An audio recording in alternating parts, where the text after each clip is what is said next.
ಕುರುಕ್ಷೇತ್ರ ರಣಾಂಗಣದಲ್ಲಿ ರಥ ನಿಂತಿದೆ. ಅರ್ಜುನ ಯೋಚನೆಯಲ್ಲಿ ಮುಳುಗಿದ್ದಾನೆ. ಶ್ರೀಕೃಷ್ಣ ಅವನಿಗೆ ಕೇವಲ ಯುದ್ಧದ ಪಾಠ ಹೇಳ್ತಿಲ್ಲ, ಇಡೀ ಸೃಷ್ಟಿಯ ರಹಸ್ಯ ಬಿಡಿಸಿ ಹೇಳ್ತಿದ್ದಾನೆ. ಶ್ರೀಕೃಷ್ಣ ಹೇಳ್ತಾನೆ, ಅರ್ಜುನ, ಈ ಜಗತ್ತಲ್ಲಿ ಎಲ್ಲವೂ ಒಂದು ಮಹಾಚಕ್ರ ಇದ್ದ ಹಾಗೆ ತಿರುಗ್ತಾ ಇದೆ. ಮನುಷ್ಯ ಕರ್ಮ ಮಾಡ್ತಾನೆ, ಅದರಿಂದ ಯಜ್ಞ ಆಗುತ್ತೆ, ಯಜ್ಞದಿಂದ ಮಳೆ ಬರುತ್ತೆ, ಮಳೆಯಿಂದ ಅನ್ನ ಬೆಳೆಯುತ್ತೆ, ಅನ್ನದಿಂದ ಜೀವಿಗಳು ಬದುಕ್ತಾರೆ, ಆ ಜೀವಿಗಳು ಮತ್ತೆ ಕರ್ಮ ಮಾಡ್ತಾರೆ. ಈ ಚಕ್ರ ನಿರಂತರ. ಯಾರಾದರೂ ಈ ಚಕ್ರವನ್ನು ಮುರಿದ್ರೆ ಇಡೀ ಸೃಷ್ಟಿ ಏರ್ಪೇರಾಗತ್ತೆ ಅಂತ ಹೇಳ್ತಿರುವಂಥ ಶ್ಲೋಕವೇ ಭಗವದ್ಗೀತೆಯ ಅಧ್ಯಾಯ 3 ಶ್ಲೋಕ.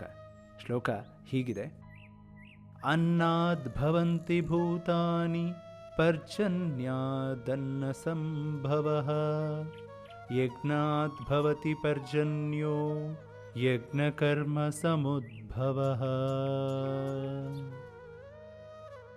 ಈ ಶ್ಲೋಕವನ್ನು ಒಂದು ಸರಳ ಸುಂದರವಾದ ಕಥೆ ಜೊತೆ ಅರ್ಥ ಮಾಡಿಕೊಳ್ಳೋಣ. ಹಿಂದೆ ಒಂದು ದೊಡ್ಡ ಕಾಡಿನ ಮಧ್ಯೆ 3 ಗ್ರಾಮಗಳಿದ್ವು: ಸಂಗಮ, ಸ್ವಾರ್ಥಪುರ ಮತ್ತು ಧರ್ಮಗ್ರಾಮ. 3 ಗ್ರಾಮಗಳಿಗೆ ಒಂದೇ ನದಿ, ಒಂದೇ ಮಣ್ಣು, ಒಂದೇ ಆಕಾಶ.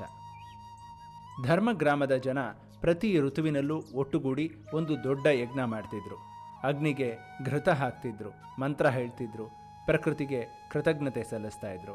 ರೈತರು ಹೊಲಕ್ಕೆ ಹೋಗಿ ಮನಃಪೂರ್ವಕ ದುಡಿತಾ ಇದ್ರು. ಕುಂಬಾರ ಮಡಿಕೆ ಮಾಡ್ತಿದ್ದ, ಕಮ್ಮಾರ ಹುಳ ಮಾಡ್ತಿದ್ದ, ವೈದ್ಯ ಔಷಧ ಕೊಡ್ತಿದ್ದ. ಪ್ರತಿಯೊಬ್ಬರೂ ತಮ್ಮ ಕರ್ಮವನ್ನು ಯಜ್ಞಭಾವದಿಂದ ಮಾಡ್ತಿದ್ರು. ಏನಾಯಿತು?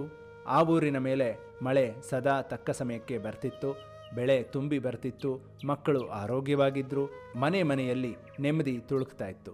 ಊರ ಹಿರಿಯರು ಹೇಳ್ತಿದ್ರು, ನಾವು ಪ್ರಕೃತಿಗೆ ಕೊಟ್ಟರೆ ಪ್ರಕೃತಿ ನಮಗೆ 100 ಪಟ್ಟು ಕೊಡುತ್ತೆ ಅಂತ. ಸ್ವಾರ್ಥಪುರದಲ್ಲಿ ಒಂದು ದಿನ ಒಬ್ಬ ದುರಾಸೆಯ ವ್ಯಾಪಾರಿ ನಾಯಕ ಆದ.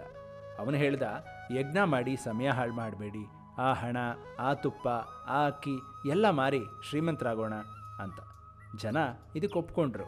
ರೈತರು ಕೇವಲ ತಮ್ಮ ಲಾಭಕ್ಕಾಗಿ ಭೂಮಿ ಉಳಿತಾ ಇದ್ರು, ಮರ ಕಡಿದ್ರು, ನದಿನ ಮಲಿನ ಮಾಡಿದ್ರು, ಯಜ್ಞ ನಿಂತೋಯ್ತು, ಕರ್ಮ ಬರೀ ಸ್ವಾರ್ಥಕ್ಕೆ ಆಯಿತು. ಇದರಿಂದ ಏನಾಯಿತು?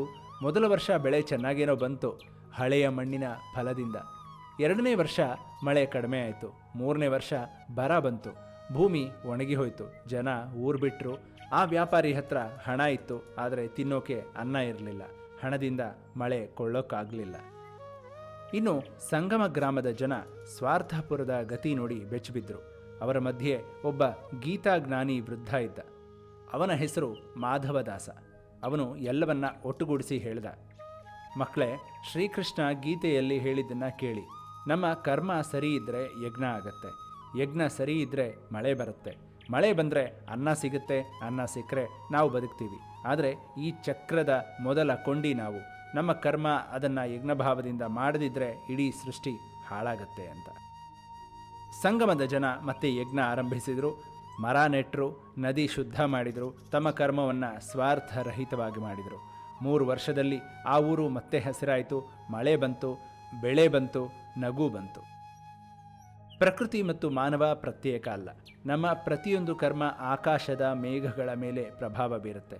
ಯಜ್ಞ ಅಂದರೆ ಹೋಮ ಮಾತ್ರ ಅಲ್ಲ, ನಮ್ಮ ಕರ್ಮದಲ್ಲಿ ಸಮರ್ಪಣಾ ಭಾವ, ಪ್ರಕೃತಿಗೆ ಕೃತಜ್ಞತೆ, ಸಮಾಜಕ್ಕೆ ಕೊಡುಗೆ, ಇದೇ ಯಜ್ಞ, ಇದೇ ಶ್ರೀಕೃಷ್ಣನ ಸಂದೇಶ.